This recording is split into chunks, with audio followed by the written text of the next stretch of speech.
the objects in your garden are often as important or more important than the plants. The problem is that it can be quite expensive. We've lusted after objects like this for a while, and even if we did have the money, we wouldn't go ahead and spend it on this. So we find less expensive ways to do it, make it ourselves, and we're going to share that with you here. This is an example. This used to be a pile of slate sitting on the path in the garden. I tripped over it for a couple of years, and then I finally decided that it would make a nice bottle shape if we stacked it up. So I think it works reasonably well, and the price was right. This is a perfectly wonderful garden in Westlake, near London, England. And if it had oriental objects in it, it would be an oriental garden. If it if you could afford the Moor and the Calder, it would be a modern garden. Hey, we're Italian. This we found in the Montreal Botanical Garden, and we kind of liked it and wanted to bring it home. There's a hook on the top. Might have been a little too heavy for the car, but we thought, that's a nice thing. We should find a way to do it ourselves. Okay, this is our version of the object, and those boxes you get, styrofoam in them. We get electronic components, and they have ins and outs, and they looked interesting to me. So I mixed up some cement, and I reinforced it with cement blocks, and because I knew it was gonna not hold with the cement in it, and we poured the cement in it and let it set, and then we picked the styrofoam off, and you can see the object that resulted. Now it's now sitting at the entrance of our driveway, so that the people coming up our drive can wonder what kind of weird people live here. And I hope that the people that own our house next like it too, because it's not going to go anywhere. It would take an engine puller to move it around. Now, garden art can be used for utilitarian items as well. This is a gate that has lovely, lovely little sculptures on it. The cutouts tell you exactly where this gate is opening up to. This is the entrance to the display garden at Lost Horizons in Acton. And it's a wonderful garden center with all kinds of items, hard to find plants. But this is our version. So the black wrought iron items that you see on the right are from a porch, and they were recycled. So we got them, and we thought we'd find another set and make it balanced, but that didn't work out. So Gary was very busy making the other side out of wood. Now, paths or walkways are very important too. So this is kind of an interesting little walkway across a pond. It looks interesting. I could just imagine children sitting on it with their feet dangling in the water. Paths are extremely important in your garden. If you're putting them in, you want to have them wide enough so two people can walk side by side, or you can get your equipment down them. Don't use the landscape fabric that some of the people use, because it just doesn't work. It only works long enough for the landscaping guys to get out of town, and then eventually the weeds grow into it, and they pull up, and you have an awful mess. So just avoid landscape fabric. We just use cardboard on top of the grass and limestone screedings. Stepping stones. So if you have a large bed and you want to get in there and work early in the spring. We shouldn't step on the soil because it's going to compact it, but stepping stones means you can get in there and do a minimal amount of cleanup in the early spring before the ground is really hard. Now these were made out of leaves, so it's a very easy process. You just put down a piece of plastic with in a place where you can leave it for a couple of days, and find a nice leaf that has an interesting veining effect on it, and put the veins up so that there's some substance. And then you take cement and don't mix it too loose. You want it to have some sticking power to it. So you just put it on, and you want the stepping stones to be 2 to 3 inches thick at the middle. And while you're doing that, you want to keep the edges as thick as possible as well. So you just tamp it down, make sure that the air pockets are gone, and you have, in a couple of days, you can turn it over, remove the leaf, and voila.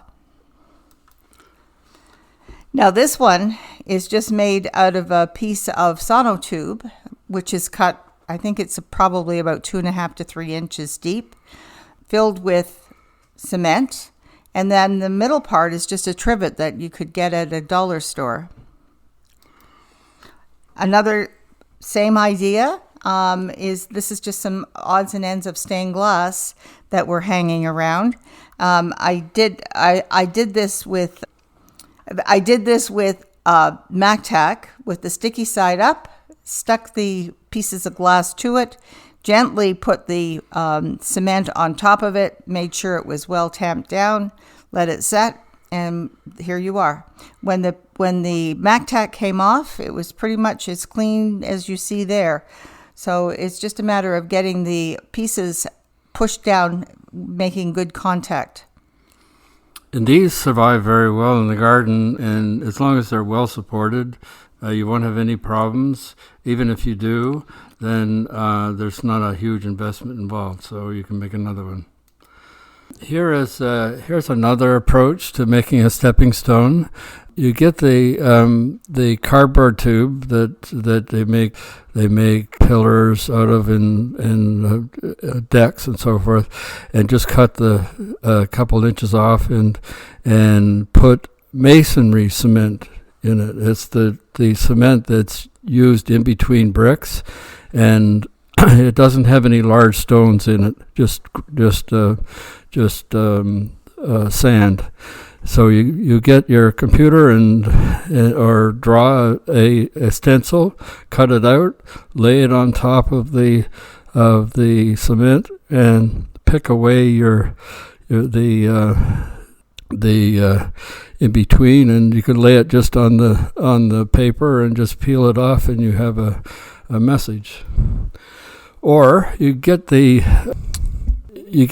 foam cord that's used in the kids use in their projects, and you cut a stencil in this, except this time you reverse it, and then you put your cement on the top of that and let it set, and when you flip it over, you have a raised message. We saw this in a garden tour. We love going on garden tours because people have such creative ideas. This was obviously something that meant something to this person. It's a broken teapot, and she had embedded it in a piece of cement. Now, you couldn't walk on this because the pottery's sticking up, but she also used fern fronds to make the pattern in it. And when it all set up, she displayed it with her ferns. Lovely idea. And then we were visiting the ocean one time, and I don't know why, but these rocks hopped into the trunk of the car, and we had to do something when we got home with them, and we had bought this bird, and so we made a nest for him, and he decorates our garden. Or, well, you can use these clay pots put together to make people. relaxing in the garden.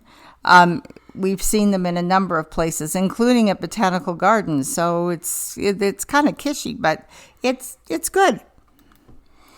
And I really like stone troughs. This is in a botanical garden in Edinburgh, and they are really real stone troughs. And we just decided that they were too heavy to bring back home with us, so we had to look at them from afar.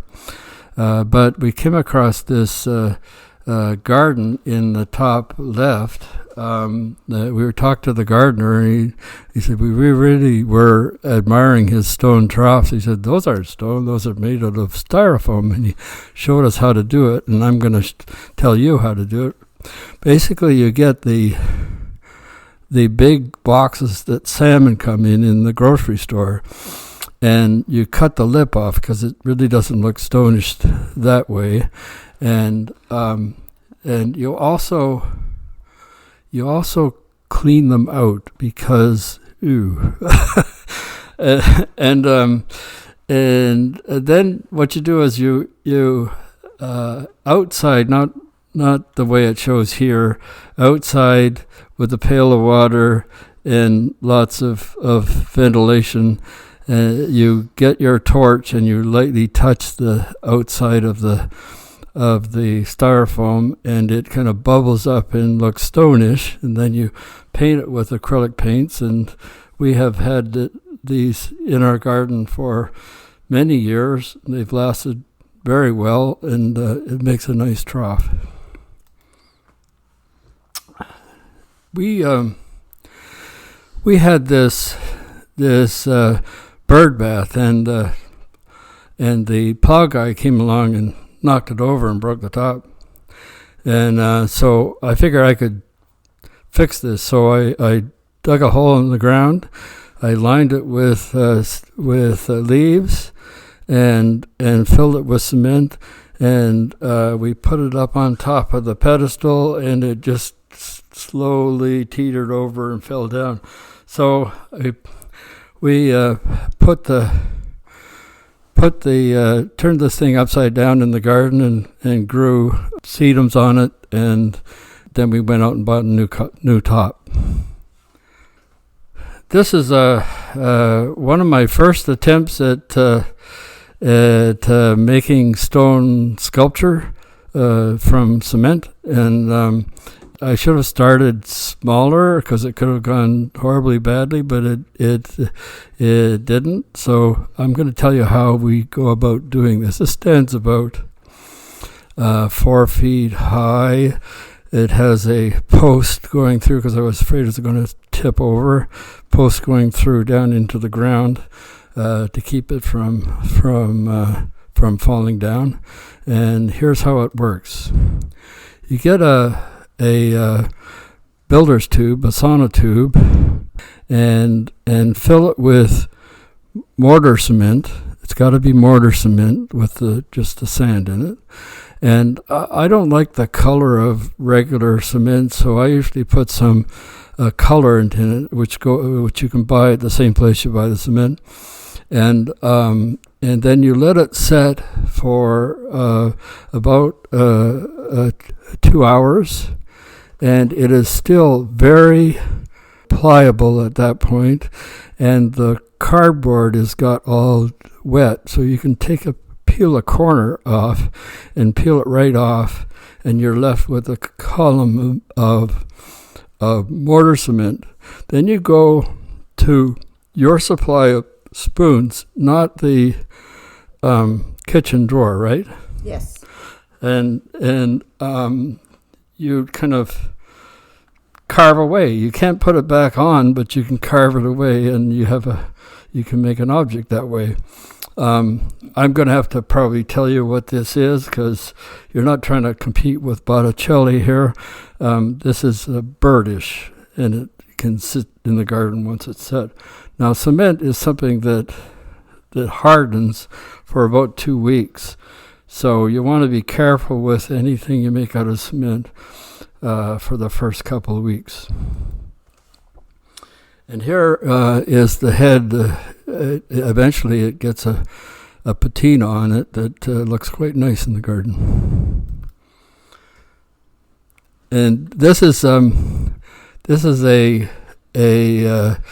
bird at the edge of this is a crow in our crow's nest path. Our grandchildren named it Gus. I don't know why, but it guards the entrance to the crow's nest path. And don't forget the winter time. You can make all kinds of objects. Now, this is another thing that it can be done with carving cement. We wanted to make. We have these lovely pots, but when they're just sitting on the ground, it didn't look very impressive. So we went out and bought some blocks to make a little pedestal, but we needed something to top it with. So we looked at what they had, and they were really quite expensive. So Gary said he could do something about this. So we came home, and he built a form to fit the size of the blocks and filled it with the mortar cement. He took the sides off very carefully and carved the design around the center, or the edges. And by doing that, he saved an awful lot of money because it's one bag of mortar cement per pedestal. Now this one is just another example of what you can do with cement. We arranged a trip up to the Bruce Peninsula, and we went to this garden, and this lovely lady who was older, got onto the bus, and she was giving us a quick little hints about what to see in the garden. And she was giving a direction to an outhouse, actually. And she got to this point where she was saying, you go this way and you go that way. And when you get to, and she stopped, and she said, well, when you get to Bill's balls. Now, these balls are made out of cement. And what was used as a form is the globes from light fixtures. So you see them quite often in kitchens, I think. What Bill did, he would go to a restore or something like that, a thrift store, and buy them, and he would fill it with cement. And as he was filling it, he would be vibrating it so you get all the bubbles out. And then when it was set, he put goggles on and the whole safety thing, cracked the glass form, and this is what he ended up with. And he had a number of them in different shapes as well as just round. And he had them in art objects out in the field as well, with plants around them. It's a really interesting concept used all over the garden. This is Keppelcroft up in the Bruce Peninsula. Now, water in the garden is really important too, and this was our little waterfall that we had. And it was lovely. You could hear it bubbling, and the water would come up from a basin or a container under the steps, and it would be pumped up, and it would recycle around. I was delighted with it. It was just perfect. But we weren't totally satisfied. No. I was delighted with this. Someone who I live with was not delighted. So, behold Westlake Falls. This is about 15-20 feet high, and it has a large pump in the pond in the bottom. It pumps up to the top and down, and it goes right by our bedroom. And with the window open in the middle of the night, how fast you have to get to the washroom sometimes because of the sound. Thank you, Gary. And we didn't import rocks. We live on the top of a pile of rocks, and so we just moved them on the top of remnants of that we got from a pond place, and as long as you overlap them and put them in a U shape, it will keep from leaking around the edge most of the time. Now, lots of things, water features could be made. This is at the front of our house, and this is a feature that I made out of copper pipe. So it's quite straightforward. You just have to use your imagination. The little girl there is our great-granddaughter, our oldest great-granddaughter. She's 17 now, and every time she sees this picture, she just kind of rolls her eyes and walks away. The edging of this, so the semicircle or the circle is made in 4 pieces, and the way that was made was a form, so 1/4 of the circle, made with cement. The form was made, the cement poured, let it set for several days, and then take it out and put it there and just do that 3 more times, and you've got the whole circle of the pond. And this is what it looks when it's got some plants in it. Now, the impatiens on the side there is a rescue. It broke off someplace, and I threw it in there to just keep it going. Not a water impatiens. No, definitely not. Those stepping stones can also be used as little patio stones. So these stones here were made one year when the rhubarb leaves were on steroids. So they're quite large, actually. The gazebo at the top there is something that was purchased, but you could make your own. And we ran into this in a garden we were visiting, an old television antenna or dish. And we thought it was a great idea, and the plan was that they were going to grow vines up the pillars. We never got there, back there again to see if that actually worked out, but it's a very interesting idea. Or you can just lay stones in a different in positions so that they make a seat. Another garden tour we were on, you can tell that we really like garden tours. The one on the left is a cedar tree that was taken out. The roots were cut off and it was turned upside down. So you have a 3-legged pedestal there to grow clematis up. The one on the right is just sticks that were taken, implanted into the ground, pushed into the ground, and then the tops tied together, and it works just fine. Here's our version, which can be made in a few minutes. You just cut copper pipe off about, however long you would like it, 5 or 6 feet long. Do 4 of those, and then at a slight angle, drill holes into a finial that you can get that's put the things they use on top of fence posts. And you stick it in. You don't even need glue. You just stick it in and then stick it in the ground, and it becomes your own support. And if you're going to grow morning glories on it, there's no problem. It would just grow on it. But if you want to grow clematis, you might have to put a piece of copper wire around for it to grab onto. Now, these are some things that I've made with copper pipe. A little trellis up the side of the house.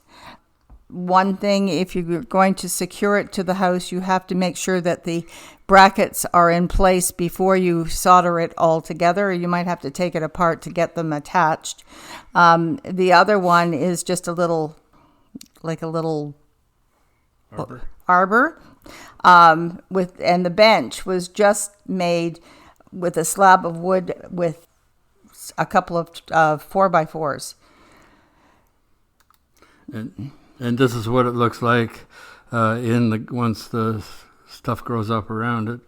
It makes a great place for clematis and roses to grow onto. Now the leaves are made out of a sheet copper, which you can purchase and just cut to shape. These are some other things that I've made around the garden out of copper pipe. The gong at the top left, the cylinder was given to me already cut apart. I don't know how to do that, but then I had to find some way of using it. And the flower at the bottom with just copper wire. The middle part is just marbles that have been crazed in a kiln for a few minutes. The gong, the banger, what do you call it? I guess it's a banger. It's a banger. Is made just with a piece of doweling with a doll's head, a wooden doll's head that I picked up at a craft shop. And the other thing I wanted to show was the leaf with on the arbor. It has started turning green. Now, when I purchased that, Gary and I went to the shop where we could buy this stuff, and then I was explaining to the man there what I wanted. And as I was explaining, he was looking at Gary. And he would ask questions of Gary. He was talking to him instead of me. And finally, I think about after the third time, Gary said, "You better talk to her because she's the one that's going to do this." So I think the man felt bad. So he said, "Well, years and years ago, when the Parliament buildings were being built, the men would go up there and put the copper sheeting down all day, and they would not come down. They would stay up there, and they would drink lots of water, and they would eat and do whatever they had to do. And so at the end of the day, they would take their pail that they had urinated in all day, and they would swab it over the copper, and it would help to make it turn green faster." Wouldn't we all like to do that to the Parliament buildings? So I thought, well, if that's the case, I think I need some cooperation in my house. And we had a little dog at that time, a little male dog. And I had Gary. And I tried to talk both of them into helping me with urinating on my copper. And neither one of them would help. Now, working with copper is really easy to do. You might think it's complex, but you don't have to worry about it holding pressure. There's not going to be 90 pounds pressure on it, so you just need to have it stick together. And what you do is you get one of these things at the building store that will clamp down to the copper pipe. And you tighten it down, turn it around, tighten it down some more, turn it around, tighten it down some more, and then eventually the copper pipe falls off in a nice clean cut. And then you have to clean it, and then you put flux on it, and then you take your soldering iron and with solder, and you just melt the solder into onto the pipe, and that's all it takes, really. Very simple. Now, of course, we all want to have birds come to our garden. Birds are really interesting to watch, especially as the seasons progress. So there's a number of ways that you can make feeders for them. But you have to watch out for these guys. Had what we term squirrel wars on our property. We tried various devices to keep the squirrels from getting all the food, the bird food. We tried cayenne, but I think the squirrels that we had are Mexican squirrels or something, because it didn't faze them at all. Finally, we ended up with a stovepipe stuck onto the support tube, and eventually we got the stovepipe long enough that it kept the squirrels from getting to the food. Water is another thing that really attracts birds. Just a small drip of water, you can put a pinhole in a hanging bottle of water, and that'll attract birds to it. But you have to watch that you position the bird bath in a safe place to keep your pets away from it. And some people worry about mosquitoes, and as long as you slosh out the bird bath every once in a while, the mosquitoes can't survive that. Now, all birds aren't attracted to bird boxes. Some, only the ones that will nest in hollow trees can be attracted by bird boxes. A number of them just nest in the open, and they would never come to a bird box. So don't try to attract them. But there are a few that will use a bird box. One thing that you have to be careful with is we kind of like these. We've had our grandchildren make stuff like this, and we've put them proudly up into our garden. But from the bird's perspective, it's kind of advertising for predators. So it's really not the greatest way. So you need something more neutral. And putting bird boxes together, there are very few birds that like to be together. They usually nest solitary, and we have wrens that are pound for pound the kind of toughest customers that you come across, and they will fill the bird boxes with sticks to keep other birds from nesting near them. Now, you don't have to go very far to get materials to do your garden art. This just straight comes from your recycling bin. So different kinds of cans work. Or you could just place stones in an interesting fashion, and it becomes an art piece. You should ignore the glue that's holding these together. This is a nukchuk.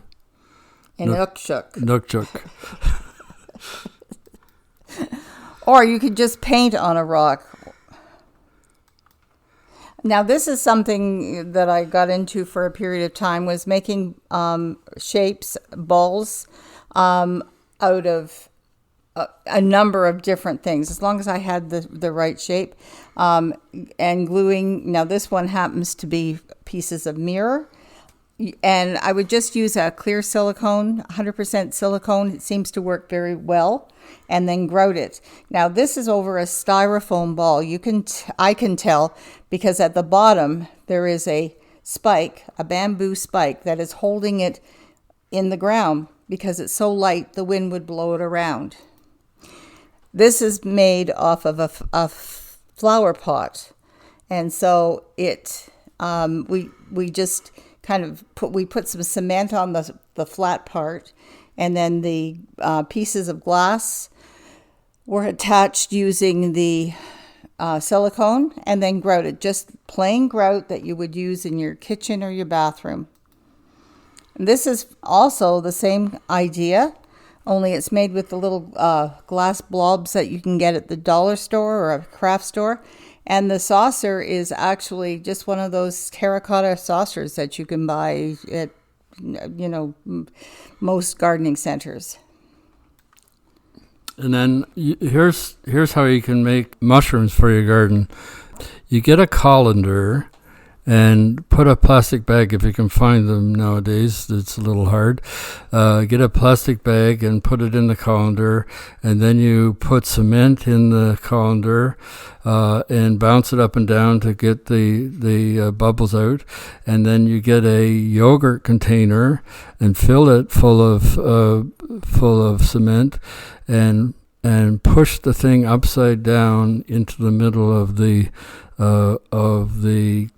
colander, and then you let it set. Take the yogurt container off in the plastic bag, and you have a mushroom. Now you can use other things for the stem. We've seen this with branches for the stem. The only problem with that is the branch only lasts so long, and it'll rot, and then you'll have to replace it. Now this is a piece of stained glass that I made for the garden. The black ring around it is just one of those holders for your pots on your deck. And the stained glass, this is where my stained glass belongs, is in the garden. I'm not nearly as good as somebody else in the family, but it's interesting to do. So when I came up with the pattern, I just made sure it would fit in the ring. And around the outside, to make sure the piece of glass stays with the ring, I just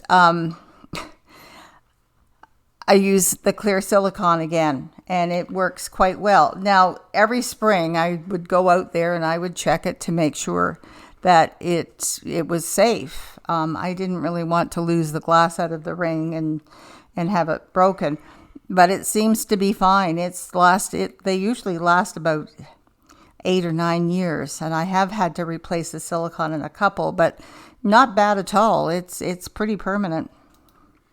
Now, this is something that I've started doing after I got through that. This is an old window frame, and actually it comes out of like a century house sort of thing. The little blobs from the dollar store, and then it's pieces of stained glass that were just cut in leaf shapes.